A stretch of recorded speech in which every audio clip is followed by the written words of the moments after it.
शाह अकबर की एक पत्नी थी, उसका नाम था ताज बेगम। क्या नाम था? ताज बेगम। तो पहली बार दर्शन करने के लिए ताज गई हैं विराज।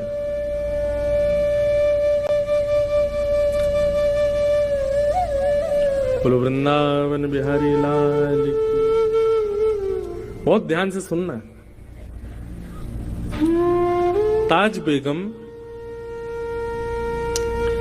पहली बार अकबर के साथ गोवर्धन गई। अच्छा, अकबर के ऊपर एक चीज तो लगती है कभी कभी, अकबर के ऊपर कृपा तो थी ठाकुर जी की। वो वृंदावन भी जाता था, गोवर्धन भी जाता था तो वो अकबर ही, पर उसको संतों के दर्शन खूब हुए। स्वामी श्री हरदास जी ने बड़ी कृपा की, गोसाई विठलनाथ जी का बड़ा आश्रय प्राप्त हुआ अकबर को। तो अकबर ऐसे कभी कभी दिग्विजय के लिए घूमने जाता था। गोवर्धन गया, गोसाई जी से प्रार्थना की कि हमको श्रीनाथ जी का दर्शन करना है। गोसाई जी बोले देखो हमारे मंदिर का निधान है, विधान है कि केवल वैदिक हिंदू ही भीतर प्रवेश कर सकते हैं भगवान। तो आपको दर्शन की यदि इच्छा है तो हमने एक ना मंदिर में खिड़की बनवा रखी है, वहां से हम दिखा देंगे ठाकुर जी आपको। अकबर बोला वहीं से दिखा दो।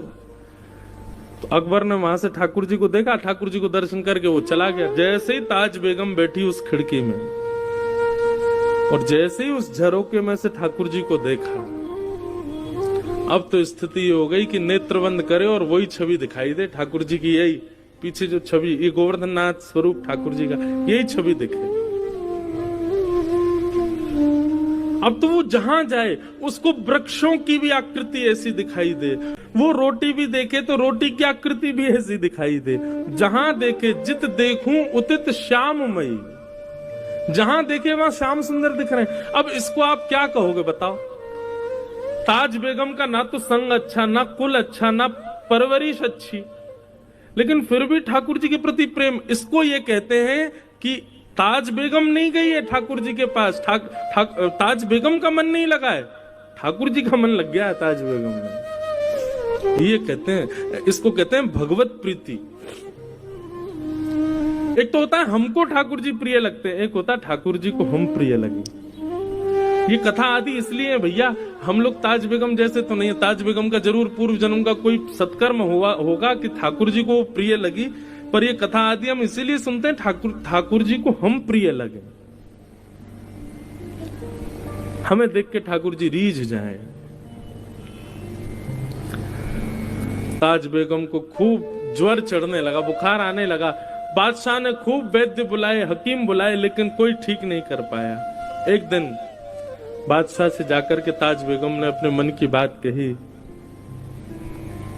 बादशाह हमारा ज्वर ठीक नहीं होगा क्योंकि ये कृष्ण विरह का ज्वर है। जब से हम आपके साथ गोवर्धन गए और जब से हमने त्रिभंग लली श्याम सुंदर को देखा, तब से सब जगह हमको वही दिखाई देते हैं। हमें लगता है हमारा जन्म आपकी सेवा के लिए या किसी और कार्य के लिए नहीं, हम उन्हीं के लिए पृथ्वी पर आए हैं। आप कृपा करके हमको वृंदावन भेज दो। अकबर ने पहले तो बहुत मना किया, लेकिन बाद में ताज बेगम की बात मान करके अकबर ने उनको वृंदावन जाने की आज्ञा दे दी। ताज बेगम वृंदावन आ गई और वृंदावन में रह करके ठाकुर जी का नित्य दर्शन करती थी। लेकिन उसकी भक्ति इतनी प्रबल थी कि वो दर्शन करके आने वालों से पूछती थी श्याम सुंदर कैसे लग रहे हैं। तो बताते, बोले आज ऐसा मुकुट पहना है, आज कानों में ऐसे कुंडल पहने हैं, गले में ऐसे हार पहने हैं, ऐसी पीतांबरी पहनी है, ऐसी पजम्मी पहनी है। तो उन्हीं का चिंतन करती थी, सुन करके ऐसे ठाकुर जी लग रहे होंगे। और कभी कभी ठाकुर जी की वैसी आकृति रेत में बनाती और वहीं दर्शन कर लेती। बोले वाह श्याम सुंदर आज आप ऐसे लग रहे हो। धीरे धीरे ताज बेगम की स्थिति इतनी ऊंची हो गई कि अब ताज बेगम किसी से पूछती नहीं थी, अपने नेत्र बंद करके अपने आप ही एक आकृति बनाती थी और दर्शन करके आने वाले से कहती थी सुनिए आज ठाकुर जी ने नीली चोली पहनी है, आज ठाकुर जी ने गले में मोतियों की माला पहनी है, आज ठाकुर जी ने ऐसी पाग पहनी है, कानों में मत्स्याकृत कुंडल पहने हैं, हाथों में सोने के कड़ूले पहने हैं, और दर्शनार्थी बता हाँ बिल्कुल ठाकुर जी ने ऐसे ही पहने, तो ताज बेगम आनंदित हो जाती, जय हो मेरे लाल। अब ताज बेगम को मंदिर जाने की आवश्यकता नहीं थी, वो नेत्र बंद करती थी और ठाकुर जी का प्रत्यक्ष दर्शन होता। तो ताज बेगम के साथ ऐसा होने लगा कि पहले तो वो पूछती थी कि ठाकुर जी कैसे दिख रहे हैं, और वैसी आकृति बनाती थी और उस आकृति का दर्शन करती थी, पर धीरे धीरे उसके मन में, अब वो जैसा मन में विचार करती थी और दर्शनार्थियों से पूछती थी कि ठाकुर जी आज ऐसे दिख रहे हैं क्या, सब कहते बोले हाँ ऐसे ही दिख रहे हैं। ताज बेगम खूब नाचती। ये बादशाह अकबर की पत्नी ताज बेगम, उनका जो शरीर शांत हुआ ना, वो कथा भी बड़ी विलक्षण है। होली का दिन पूरे ब्रजमंडल में रंग धमार हो रही थी और ताज बेगम अपनी कुटिया में बैठे बैठे ठाकुर जी का दर्शन कर रही है। लेकिन आज के दर्शन में यह था कि सब दिख रहे हैं, लेकिन उसको ठाकुर जी नहीं दिखाई दिए। बहुत ध्यान से सुनना। ताज बेगम एक पद लिखती है धमार का, आज भी नाथद द्वार में होली वाले दिन जब ठाकुर जी के कपाट खुलते हैं ना, तो ताज बेगम की धमार गाई जाती है ठाकुर जी के आगे, जो ताज बेगम ने लिखी, अपने अंतिम शब्द थे उसके।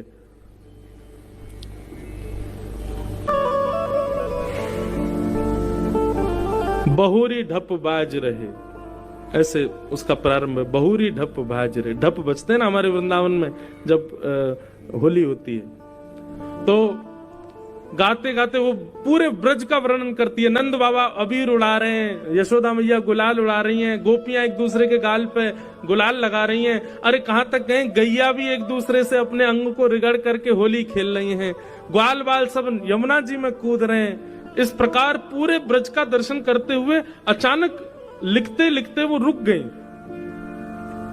5-6 पंक्तियां लिख दी, लेकिन अभी तक ठाकुर जी नहीं दिखाई दिए उनको, सब दिख गए। सबके वर्णन करते करते करते करते करते तभी ताज बेगम के मनोभाव में दर्शन दिखता है कि असंख्य गोपियां सुंदर गुलाल अबीर उड़ा रही हैं। गुलाल के एक जैसे मानो कोहरा जैसे पड़ता है, ऐसे गुलाल का कोहरा पड़ रहा है और उसमें मधुर मोर पिच्छ दिखाई दे रहा है। थोड़ी सी ठाकुर जी की वंशी दिखाई दे रही है। नीलांबर ठाकुर जी लाल लाल गुलाल के बीच में से जैसे ही निकल करके आए, ताज बेगम को लगा मानो प्रत्यक्ष ठाकुर जी सामने आ गए, और वो दर्शन करते ही आधा अधूरा पद लिखा था, वहीं ताज बेगम के प्राण निकल गए। तो वर्णन करते हैं ताज बेगम अपना पद पूर्ण नहीं कर पाई और उनके प्राण निकल गए। तो जो अधूरी एक पंक्ति रह गई थी ना, उस दिन जिस दिन ताज बेगम के प्राण निकले, उस दिन आकाशवाणी हुई वृंदावन में और स्वयं श्री राधा रमन लाल जी ने अंतिम पंक्ति पूरी की। नृतत आवत ताज के प्रभु, गावत गीत धमार। ये ठाकुर जी की पंक्ति पद है, मुझे बहुत प्रिय लगता है। सुनो दिल जानी मेरे दिल की कहानी। मुगल थी ना, इसलिए मुस्लिम शब्द है, उर्दू शब्द है उसके पद में। सुनो दिल जानी मेरे दिल की कहानी, तेरे हाथ हूँ बिकानी, तेरे हाथ हूँ बिकानी, बदनाम भी सहूंगी। सुनो दिल जानी मेरे, देव पूजा ठानी में नवाज हूँ भुलानी, तजे कमला कुरान तेरे गुणन गहूंगी मैं। सुनो दिल जानी दिल की कहानी,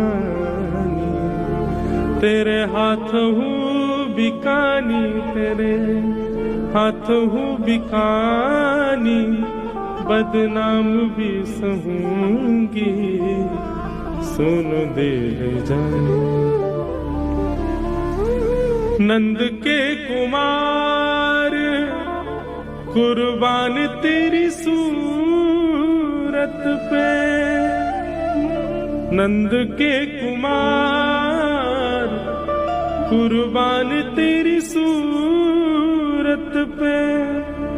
हो तो मुगलानी हिंदुआनी हूँ रहूंगी, सुनो बेजान मेरे दिल की कहानी। तेरे हाथों हूँ बिकानी, तेरे हाथों हूँ बिकानी, बदनाम भी सहूंगी, सुनो दिल जान। सांवला सलोना सिर ताज सिर कूले दिए, सांवरा सलोना सिर ताज सिर कूले दिए। तेरे नेह दाग में निदाग हूँ रहूंगी, सुनो दिल जानो मेरे दिल की कहानी। तेरे हाथों हूँ बिकानी, बदनाम भी सहूंगी, सुनो दिल जानो।